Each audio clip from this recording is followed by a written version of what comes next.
Hello students, आज की class में मैंने लिया है third chapter NCERT class book में से, जिसका नाम है pair of linear equations in two variables.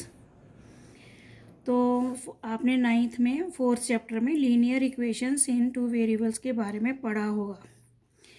और लीनियर का मतलब होता है वेरिएबल। पहले देखो, वेरिएबल हमारे यहाँ पे मैंने एक्स और वाई लिए हैं, तो ये दो वेरिएबल्स होने के कारण इसका नाम है टू वेरिएबल्स। और क्योंकि x और y की पावर 1 है, इसलिए इसका नाम है लीनियर इक्वेशंस। और ये पेयर का मतलब होता है जोड़ा। जोड़ा मतलब हमने यहाँ पे दो इक्वेशंस लेनी है। तो ये जो मैंने लिखी हुई है लीनियर इक्वेशंस इन टू वेरिएबल, ये स्टैंडर्ड फॉर्म है। स्टैंडर्ड फॉर्म मीन्स कि इसमें इक्वल टू हमने जीरो रखना है, और x वाली y वाली रखनी है, और कांस्टेंट हमने लेफ्ट हैंड साइड में रखनी है। तो ये हमारी स्टैंडर्ड फॉर्म है। यहाँ पे कोफिशिएंट के बारे में बताऊंगी। x का कोफिशिएंट हमने मान लो ढूंढना है पहली इक्वेशन में, तो हमने x को इस तरह छुपा लेना। देखो हमारे पास क्या बचा, a1। तो ये है x का कोफिशिएंट a1। इसी तरह y का कोफिशिएंट पहली इक्वेशन में क्या है, b1। और इसमें x और y है नहीं है, कोई वेरिएबल नहीं लगा है, इसका मतलब ये कांस्टेंट है। तो यहाँ पे जो भी कोफिशिएंट्स होंगे वो सारे रियल होने चाहिए। तो लीनियर इक्वेशंस को सॉल्व करने के हमारे पास बहुत सारे मेथड है, उनमें से ग्राफिकल मेथड है, अलजेब्रिक मेथड है। तो वो मेथड हम बाद में करेंगे। पहले आज का टॉपिक हमारा है कंसिस्टेंट और इनकंसिस्टेंट के बारे में बताना। बस आप समझ लो कि इनकंसिस्टेंट का मतलब जिसका कोई हल नहीं निकलता, कोई सोल्यूशन नहीं होता, उसको हम कहते हैं इनकंसिस्टेंट। अब कंसिस्टेंट में क्या होते हैं, दो पार्ट्स होते हैं। जहाँ तो एक इक्वेशन है, या आपने नाइन्थ में पढ़ा था, यदि हमें एक इक्वेशन दी हुई होती थी तो हम एक्स और वाई की बहुत सारी डिफरेंट वैल्यू निकाल सकते थे। तो इसका मतलब यदि हमारी एक ही इक्वेशन है तो इसका मतलब उसमें बहुत सारे सोल्यूशंस होंगे। यदि हमारे पास दो इक्वेशंस दी हुई हैं, हमारा टॉपिक ही यही है कि pair of linear equations in two variable, इसमें हमें दो ही इक्वेशन दी जाएंगी। तो जब दो इक्वेशंस दी जाएं और हमने ढूंढना है कि वो कंसिस्टेंट है या इनकंसिस्टेंट, तो हमने इनके कोफिशिएंट्स को देखना है। तो कंसिस्टेंट के लिए दो चीज़ें होंगी, एक तो वन सॉल्यूशन होगा, वन सॉल्यूशन को हम यूनिक सॉल्यूशन भी कहते हैं, और जहाँ फिर क्या होगा, मैनी सॉल्यूशंस होंगे। तो कंडीशन फॉर वन सॉल्यूशन, जहाँ यूनिक सॉल्यूशन के लिए कंडीशन है हमारी a1 over a2 is equal to not b1 over b2। इसका मतलब a1 का मैंने ऊपर मतलब बताया, क्या है a1 का मतलब, एक कोफिशिएंट ऑफ फर्स्ट इक्वेशन का कोफिशिएंट ऑफ x a1, और a2 क्या है, सेकेंड इक्वेशन का कोफिशिएंट ऑफ x। इसी तरह ये y के कोफिशिएंट है b1 और b2। तो कंडीशन क्या हुई वन यूनिक सॉल्यूशन के लिए कि a1 over a2 is equal to not b1 over b2। तो तब हमारी इक्वेशन का जो हल होगा, जो सॉल्यूशन निकलेगा, वो यूनिक होगा, मतलब वन सॉल्यूशन निकलेगा। और यदि मान लो हमने इसका ग्राफ बना लिया, आपको पता है ये कार्टेशियन प्लेन है, ये एक्स एक्सिस होता है, ये वाई एक्सिस होता है, ये ओरिजन होता है। तो ये दोनों इक्वेशंस के आपने ग्राफ हम बाद में आपको सिखाएंगे अगली वीडियो में, तो आपने नाइन्थ में सीखे भी हैं। तो यहाँ पे हमने एक ही ग्राफ पे दोनों इक्वेशंस के ग्राफ बनाने हैं। यदि वो एक बिंदु पे कट कर जाए तो इसका मतलब वहाँ पे वन सॉल्यूशन होगा। जैसे ये एक्स है और ये क्या है, वाई, तो ये एक्स वाई इसका यूनिक सॉल्यूशन आएगा। और कंडीशन फॉर मैनी सॉल्यूशन के लिए कंडीशन है a1 over a2 is equal to b1 over b2 is equal to c1 over c2। मतलब कि सेम इक्वेशंस आएंगी। जैसे मैंने एक आपको इक्वेशन लिख के भी बताती हूँ। मान लो ये हमारे पास इक्वेशन है, और एक इक्वेशन मैंने लिख लिया 6x plus 12y plus 15 is equal to 0। यदि हमें ध्यान, ये है तो आपको दिखाई दे रही है दो इक्वेशंस, लेकिन है एक ही है। ये देखिए कैसे, ये देखो 2 है, यहाँ पे 6 है, 2 3 ज़ा 6, 4 3 ज़ा 12, 5 3 ज़ा 12। तो सेम ही इक्वेशन बन रही है। तो इसका मतलब दी हुई है हमें दो, लेकिन ये सेम इक्वेशंस हैं। तो जब हम इनका ग्राफ बनाएंगे तो एक ही लाइन आएगी, एक लाइन आएगी, तो इसका मतलब इसके बहुत सारे सोल्यूशंस होंगे। कंडीशन फॉर नो सोल्यूशन के लिए कंडीशन क्या है, जब हम कहते हैं इनकंसिस्टेंट, तो ये पहले दो पॉइंटों के लिए, फर्स्ट के लिए और सेकंड के लिए हमारी होती हैं कंसिस्टेंट इक्वेशंस। और थर्ड इक्वेशन है जब कोई भी सोल्यूशन नहीं होता तब हम कहते हैं उसको इनकंसिस्टेंट।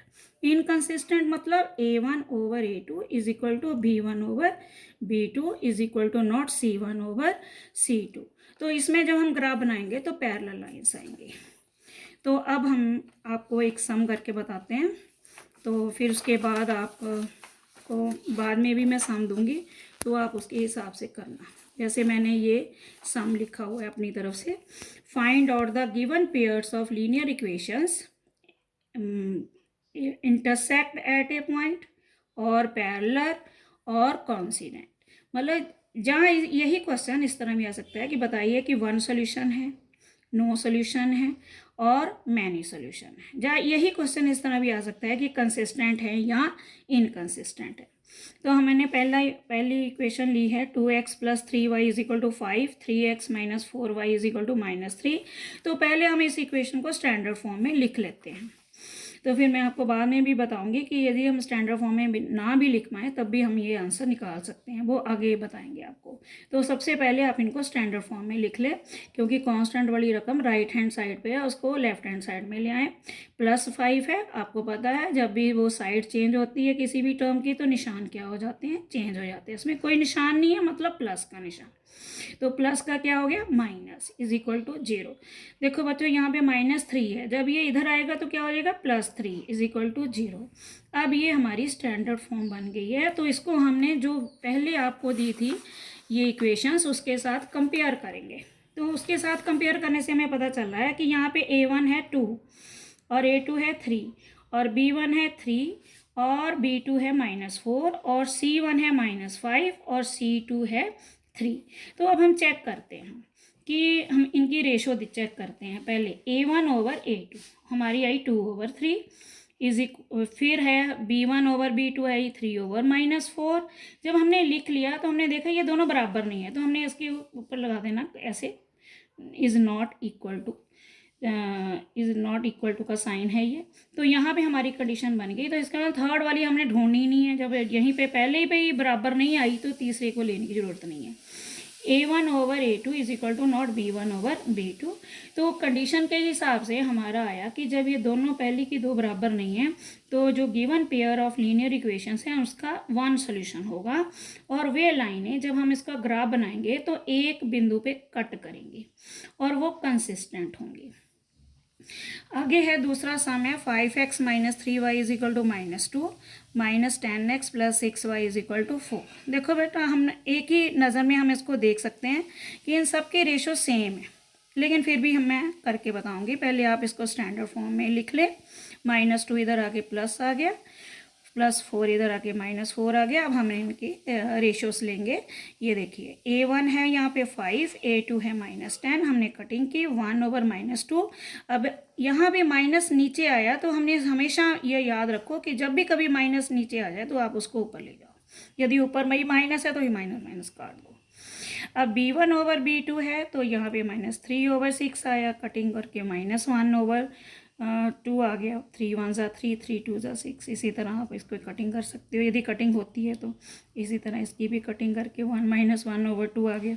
तो यहाँ पे हम देख रहे हैं कि सभी की रेशो जो है इक्वल है। तो इसका मतलब है कि जो given pairs of linear equations हैं उनके बहुत सारे सॉल्यूशन होंगे, मैनी सॉल्यूशंस। और ये जो ग्राफ बनेगा वो कोइंसिडेंट बनेगा, मतलब एक ही लाइन बनेगी और वो कंसिस्टेंट होगी।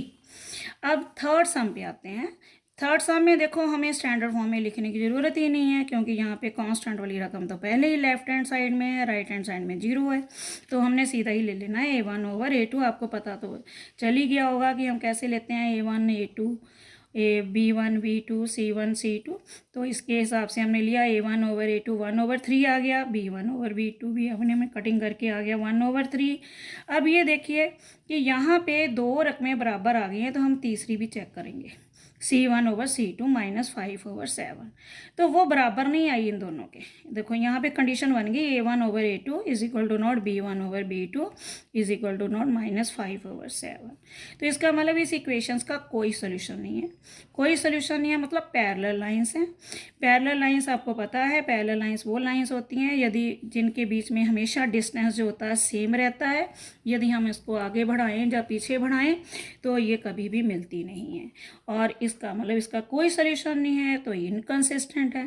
तो बच्चों ये आज का टॉपिक था मैं कि कंसिस्टेंट, इनकंसिस्टेंट, और इनकंसिस्टेंट का मतलब नो सॉल्यूशन। एक बार हम समरी फिर बता देते हैं आपको ताकि आपको क्लियर हो जाए।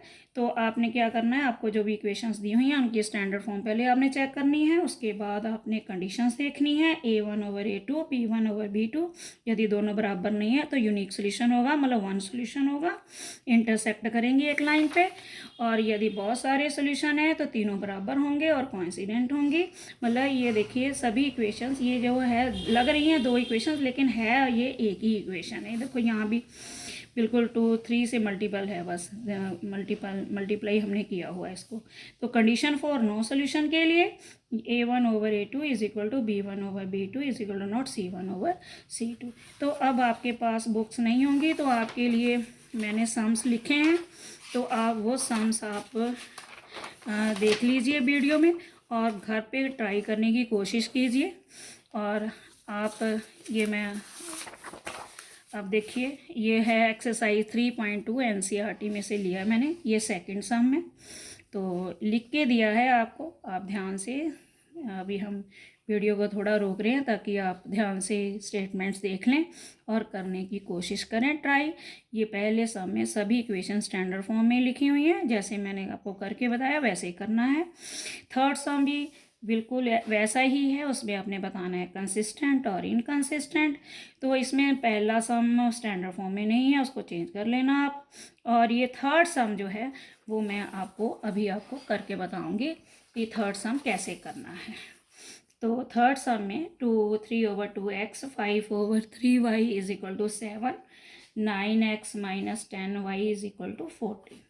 तो आपको ये भी बताया जाएगा कि इसकी हमने ये फ्रैक्शंस किस तरह ख़त्म करने हैं। तो सबसे पहले फ्रैक्शन ख़त्म कर लेते हैं। तो फ्रैक्शन ख़त्म करने का तरीका हमारे पास देख लीजिए, बहुत सारे तरीके हैं, तो हम आपको बहुत इजी तरीका बता रहे हैं। 3 और 2 को आप मल्टीप्लाई कर लो, 6 आ गया। तो सभी टर्म्स को आप 6 से क्या कर दो, मल्टीप्लाई कर दो। अब यहाँ पे कटिंग कर दो, ये आ गया 9x, ये आ गया आपका 10y, ये आ गया 42। ये हमारी फर्स्ट इक्वेशन चेंज होगी। अब सेकंड देखो, सेकंड तो वैसे ही है, पहले ही है। अब इनको आप स्टैंडर्ड फॉर्म में लिखना चाहते हो तो लिख लो, नहीं लिखना चाहते हो तो रहने दो।